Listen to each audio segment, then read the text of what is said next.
You stand in a kitchen where the silence has weight. A dish rests on the counter. Forgotten, the fluorescent bulb above buzzes a thin, steady note. Your phone screen glows, a reply drafted then deleted.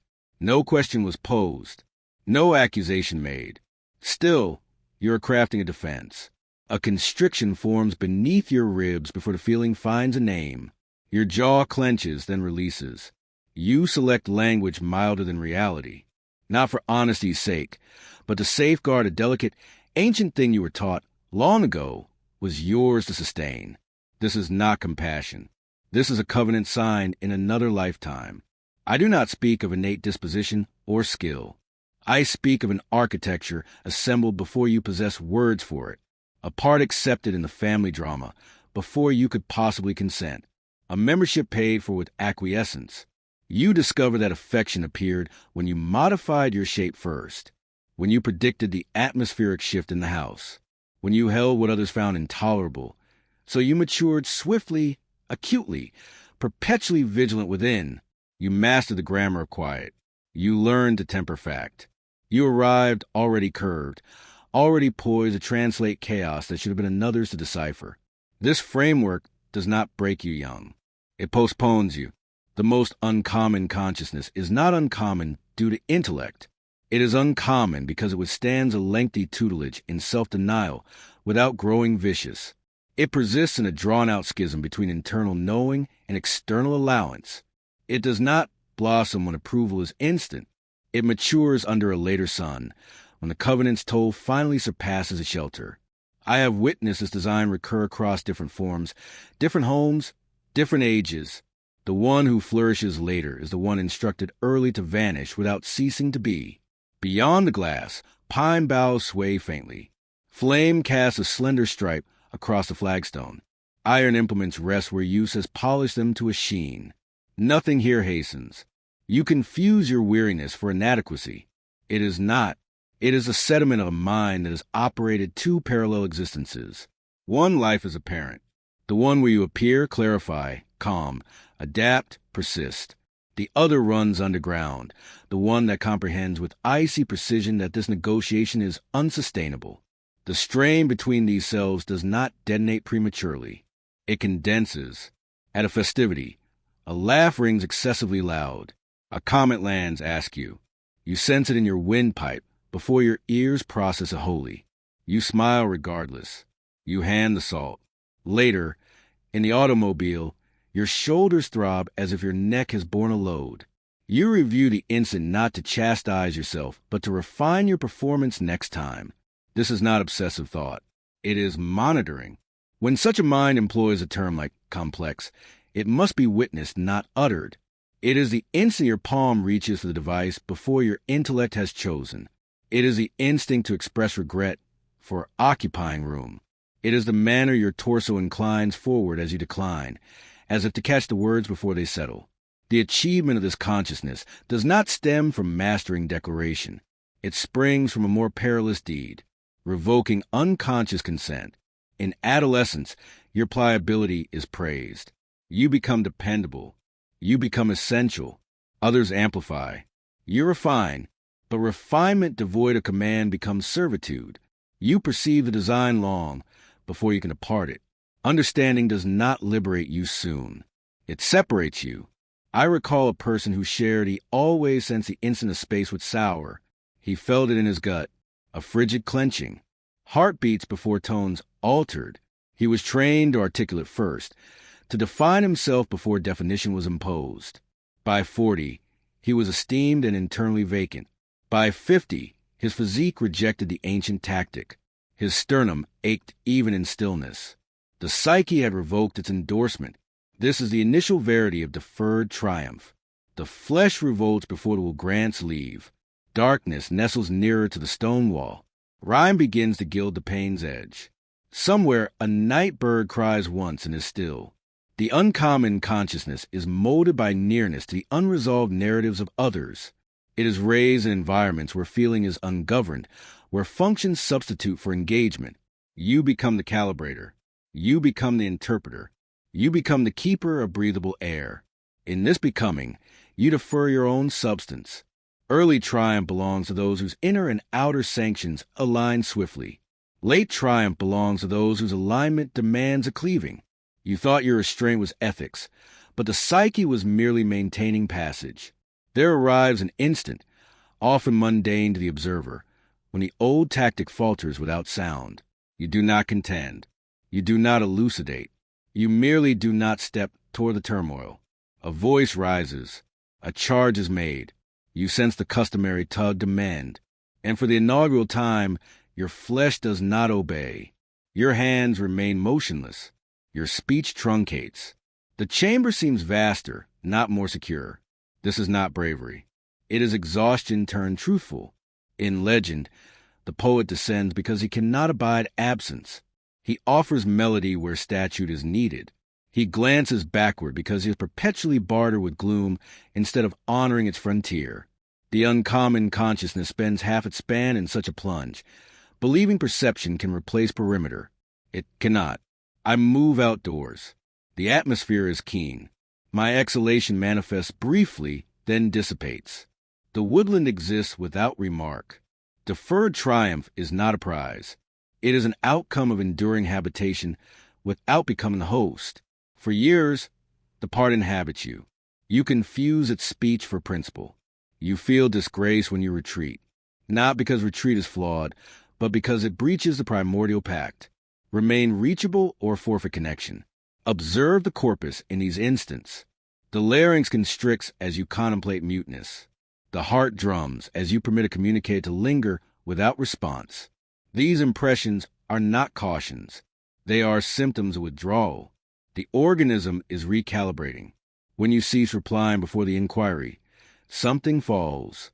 Not within you, but within the other. The structure relied upon your preemptive motion. Without it, the order is revealed. This is why triumph arrives later. Command cannot be installed while you are still bartering for the right to be. I have watched individuals misapprehend this chapter as decay. They claim, I am losing my sharpness. They are shedding a false edge, the one honed against their own essence. What supplants it is denser, more deliberate, less responsive. It does not excel in early acts. It cannot be expedited. A woman once confessed she felt merciless after she quit explaining. Her voice had turned even. Her phrases grew brief. People claimed she was altered. She was. The mask that once administered the space had departed. What lingered was unembellished attendance. It felt like vacancy to those accustomed to her mediation. In ancient rites, the heart was measured not against goodness, but against truth. A heart lightened by conformity does not ascend. A heart weighted with its own authentic matter does. I go back inside. The blaze has transformed. Embers descend with a hushed noise like far-off snowfall. The uncommon consciousness thrives later because it must first endure disillusion with virtue. Not virtue as principle, but virtue as tactic. The faith that if you are sufficiently vigilant, sufficiently gentle, sufficiently discerning, the world will reply in kind. It does not. It acclimates. There's a kitchen vignette. I know well. You are leaning against the cabinetry. A voice inquires, why are you so remote? You feel the ancient urge ascend to catalog reasons, to span the divide with exposition. Instead, you utter nil, or you state, I am not present for this dialogue. The space lists. Your abdomen knots. Yet another event transpires. The ceaseless practice ceases. This is the dawn of authority, not the clamorous variety, the kind that extracts itself from the market. You believe triumph was deferred due to prudence. But the psyche was shielding a nucleus not yet ready for disclosure. Late triumph possesses an altered grain. It does not pursue a chord. It does not hunt a claim. It resides where it resides. Persons either accommodate or depart. This is not penalty. It is mechanics. Here, the night thickens without proclamation. Breeze travels through pine needles. A fire iron moves as I tend the flame, emitting a brief chime through the chamber. What follows is not climb but coalescence. The uncommon consciousness does not dilate outward. It concentrates. Options constrict. Connections distill. Labor turns exact. There is diminished fervor and heightened certainty. You will not identify this phase as victory. You will identify it as respite from preparation. You occupy the chair long after the rest have retired. The dwelling has subsided into its nocturnal tones. A conduit clicks, cooling. Elsewhere, timber shrinks. Your palms lie open upon the wood, as if gauging whether it will still sustain you. Nothing theatrical has occurred. No portal was battered. No oration was given. Yet a permanent shift has commenced. This is the central crossing most mislabel as inertia. The psyche has entered the blackening, not as ruin, but as retraction of borrowed luminescence. The former sources of heat no longer warm. Commendation tastes diluted. Being required feels assaultive. You still operate, but the interior monologue has transformed. Where once there was haste, there is mass. Where once there was expectancy, there is a calculated interlude. You note it first in minor denials. You do not chuckle at a probe meant to assess you. You allow a quiet to endure without repairing it. Your form no longer instinctively bends toward the speaker. These are not methods. They are signs of a silent pact dissolving. The uncommon consciousness does not disintegrate here. It becomes less decipherable. A call arrives after hours. A known timbre resumes the old rhythm of grievance, insinuation, a gentle grasp for your focus. You attend. Your breastbone aches. Yes, but a new element is present now. A frontier perceived before it is spoken. You employ fewer terms. You supply no resolutions. The connection concludes sooner than anticipated. You set the instrument down gently, as if it were heated. Your fingers quiver faintly. This is not dread. It is a neural network discarding a conditioned impulse. Most assume triumph necessitates addition. For the psyche, triumph necessitates reduction. Outside, the nocturnal atmosphere presses upon rock. A faint haze collects close to the soil. The flame wavers and stabilizes. In this chapter, others grow perplexed. They detect a difference but cannot pinpoint it. You have not amplified or chilled. You have compacted. Your attendance no longer disseminates freely. It remains where deposited. You believed your discernment was intended to restore bonds, but the psyche was preparing you to transcend configurations that depended on your discernment to exist.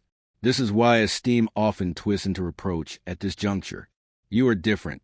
You are aloof. You no longer care. These utterances are not observations. They are symptoms of systemic withdrawal. The structure is rebalancing absent your constant adjustment. In Scripture, the patriarch grapples not to conquer, but be branded. He departs with a limp, not a diadem. The uncommon consciousness bears such a hitch long before the scene. It is a levy for refusing to re-enter blind accord. You sense it in your slumber. Dreams intensify. Pictures reiterate. A domicile with chambers you refuse to enter. A path tapering. A blaze that no longer comforts but illuminates. These are not directives to act. They are affirmations that a transition is complete. I approach the ingle nook. The metal utensils capture the glow anew. Shadows elongate not as menace but as delineation.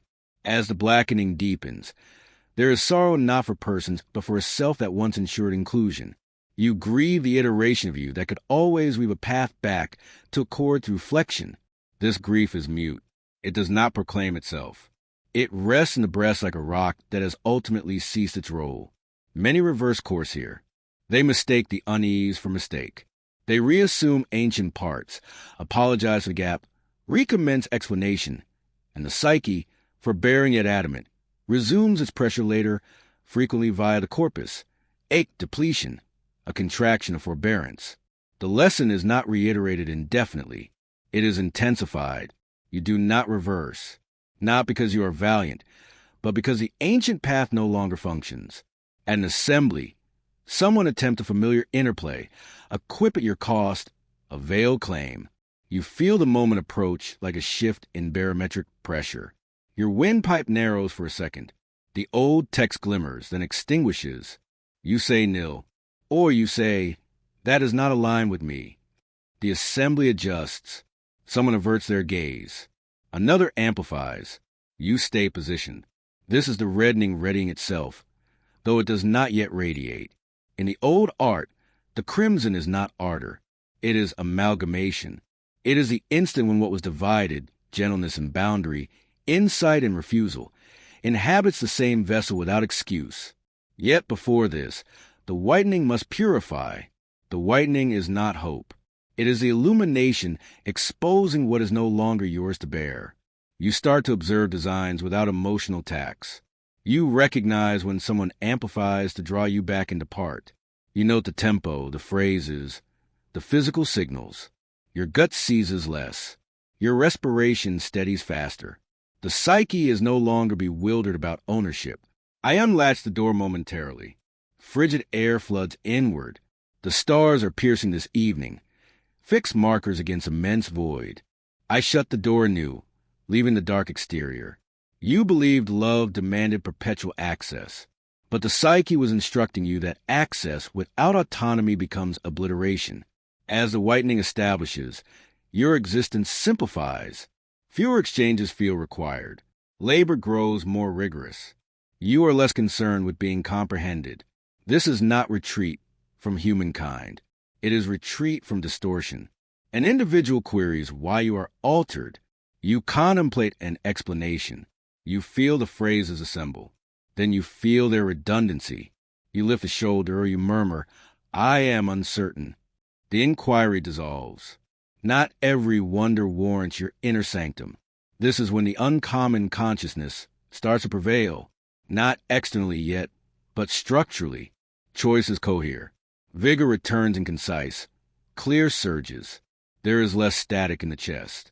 Rest deepens. Even if visions strengthen, you are no longer a player within them. You are the observer. In mystic iconography, the counterfeit deity demands incessant tribute. The rulers flourish on counteraction. When counteraction halts, their influence fades. This is not doctrine. It is depiction. The dynamic loses its fuel when you cease nourishing it with your anticipatory gesture. I resume my seat. The timber groans softly. A log settles, emitting a brief sigh as resin meets coals. The reddening does not proclaim itself with certitude. It arrives as fate. One dawn you stir, and comprehend you are no longer rehearsing. There is no interior debate regarding your right to occupy space today. You simply do. Your corpus feels denser yet anchored. Your voice bears less inflection. You decline without padding. You assent without barter. This command is not combative. It is inertial. Others sense it when they nudge and discover nothing to grasp. Late triumph germinates from this density. People start to orient around you distinctly. Some recede, some adapt. Openings manifest not because you chase them, but because you are no longer scattered. Your focus now possesses gravity. You believe triumph implied acknowledgement, but the psyche was guiding you toward irreducibility. Here, the wind has stilled. The copse stands motionless. I agitate the bed once, then abandon it. The flame requires no tending tonight. There is no conquest in this closure, only placement. The self has assumed its position, not as monarch, but as pivot. The ancient familial script extends toward you and finds no hold. It cannot escalate you back into function, because the function no longer dwells here. You persist. That suffices. Daybreak arrives without fanfare. Light penetrates the room warily, grazing the table's lip, the brim of a cup abandoned earlier. Nothing within you hurries to greet it. There is no sensation of commencement, only perpetuation. This, too, belongs to the metamorphosis. Existence no longer mandates a performance at the door. The reddening does not erupt suddenly. It solidifies. The uncommon consciousness, by now, is often misjudged as having forfeited its heat.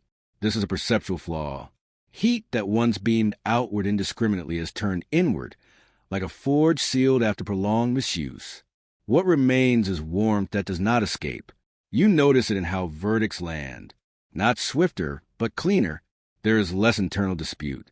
Fewer simulated dialogues. You no longer drill the justifications you will utter. When an appeal arrives, you sense the response in your flesh before language forms.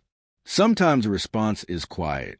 Sometimes it is a clipped declaration that startles even you. An associate requests a courtesy once automatic. You hear yourself state, I cannot. No rationale follows. Your breastbone pinches briefly, then freeze. The moment passes. Nothing crumbles. This is the scarlet labor, the wedding of interior command with exterior conduct. In prior seasons, your benevolence was haunted by terror. Now terror has lost its administrative role. It still emerges, a knot in the stomach, a hastened pulse, but it no longer dictates. You do not mistake sensation for decree. I tread beside the tower wall, fingers tracing stone worn sleek by climate and years. The earth is moist from evening shower. Each footfall leaves a distinct impression. Late triumph often appears unremarkable from a distance. There is no spectacular rise. What alters is the atmosphere surrounding you. People perceive confines without your articulation. Interactions that once demanded unceasing watchfulness now resolve alone. Some bonds conclude without clash. Others intensify silently, liberated from the necessity for stewardship. You believe you were accountable for sustaining accord, but the psyche was conditioning you to endure discord without self-effacement. At a kin gathering, an old design attempt a final time, a statement laced with anticipation, a glance that invites your intervention. You feel it register like a known melody performed softly in an adjacent hall. You remain seated. You sip from your glass. Another occupies the void. Clumsily, the discourse proceeds. Later, in solitude, you realize your shoulders never lifted. This is not apathy. It is differentiation made incarnate. In the old art's imagery, the reddening is not flame solitary, but flame-bound, energy captured within a mold. Without mold, flame devours all, itself included. With mold, it transmutes. Dreams mirror this change. You no longer roam endless, unfamiliar mansions. You pause at doorways and elect not to cross. You secure locks without alarm. You bear keys you did not previously own. These are not commands. They are corroborations. I halt near the window. Clouds drift languidly across the morning firmament. A remote bell tolls once, then fades. With integration arrives a subtle solitude, not the piercing solitude of desertion, but the expansive solitude of standing where fewer can accompany. The uncommon consciousness must embrace this without rancor. If it sours, it petrifies. If it romanticizes, it spills. The triumph that appears now is quieter, yet more enduring. Work aligns with nature rather than compensating for injuries. Invention becomes less fevered. There is tolerance for sequences that cannot be hastened, for they no longer sate a shortfall. You observe that praise no longer swells you, and censure no longer unmoors you. Both approach, settle, and depart. This is not aloofness. It is mass. In the tale of the taken queen, descent precedes reign. She does not return unaltered. She becomes sovereign not by fleeing the depths, but by ceasing to be devoured by them. The uncommon consciousness wears such a crown unseen. I lift a chalk piece and trace a line upon the stone, not for memory, merely to witness its appearance. As the reddening steadies, a final enticement arises, to elucidate the transformation, to instruct it, to redeem others with it. This enticement is sly and gratifying. Oppose it. What was obtained through perseverance cannot be conveyed via lecture. Those who are prepared will know it without your aid. A younger soul inquires how you became this manner. You weigh numerous replies. None resonate. You utter duration, or you utter nothing. Both are correct. Late triumph does not request leave. It does not herald itself. It occupies territory and permits the world to react. Here, the day is fully dawned. The scent of damp soil ascends. A bird travels through the brush, unseen but heard. I lift a tool, gauge its heft in my palm, then restore it. There is no impulse to employ it. What remains now is not exertion but stewardship, a vigor of attention, of life. The uncommon consciousness prevails later because it has learned, at great expense, that survival is not triumph. Only sovereignty is. Dusk returns without right. The light retreats from the chamber the way breath leaves the body, gradually, without dispute. The day has not been productive by any common measure. Nothing was vanquished. Nothing was fixed. And yet the terrain within feels settled, as if mass has ultimately been positioned where it belongs. This is where most descriptions falter. They strive to crown this instant with significance. They strive to name it peace or fulfillment or wisdom. Those terms are too eager. What has arrived is simply placement. The uncommon consciousness does not culminate in expansion. It culminates in inhabiting its own density. You note this when immediacy no longer arranges your hours. Invitations forfeit their magnetic draw. You accept fewer engagements not because you are occupied, but because you are exact. The query is no longer, will this be useful? But, does this demand I depart from myself? The corpus answers before thought intrudes. A faint contraction or none. A message appears late. Its tone implies expectation, not petition. Moons ago, you would have replied instantly, if only to temper the delay. Tonight, the device stays face down on the wood. You note the familiar flutter within the chest, then its swift departure. The quiet does not grow ponderous. It settles. This is the ultimate severance. The end of compulsory reply. I step into the outer room. The flagstone is cool now. A lone lamp casts a low circle of luminance. Beyond it, the space dissolves into shade. Nothing presses forward. Late triumph is not conspicuous because it does not enact reassurance. It does not reassure others you remain governable. This is why it provokes distance in some and deference in others, not admiration. Deference is quieter. It has weight. You believed earlier that triumph would feel like arrival. It does not. It feels like cessation. The end of interior barter. The end of rehearsed largesse. The end of self-observation. In this stage, even recollection changes texture. You can regard prior versions of yourself without scorn or longing. You see the logic. You see the necessity. You do not wish to return. This neutrality is the mark of integration. In sacred narrative, the sufferer is not restored because he comprehends. He is restored because he ceases to argue his case before the mystery. He stands where he stands. The debate exhausts itself. The uncommon consciousness has expended a lifespan arguing mutely with the world, furnishing evidence of worth, modulating tone, perfecting presentation. When that debate concludes, energy returns not as zeal, but as constancy. I open a narrow window. Chill air enters, bearing the fragrance of pine and distant stream. Elsewhere, metal meets metal. A creature moves through thicket, concealed. Now authority becomes palpable to others. Though you do not wield it, people cease interrupting you.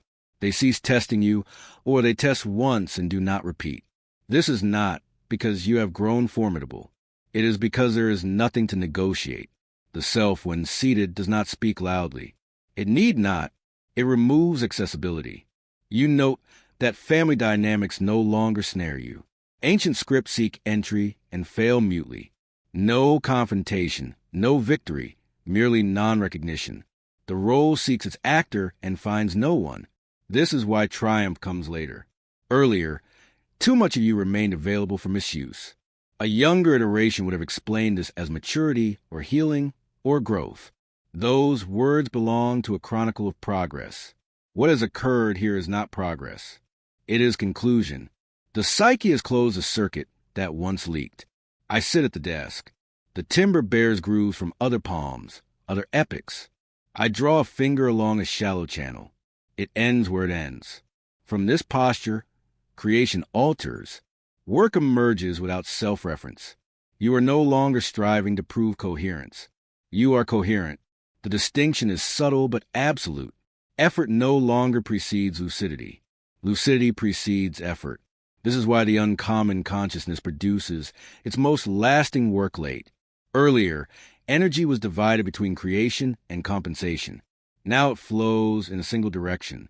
You believed earlier that patience was your virtue. It was your conditioning. In this stage, even suffering modifies its function. Pain still visits. Loss still calls. But neither conscripts you into ancient stratagems.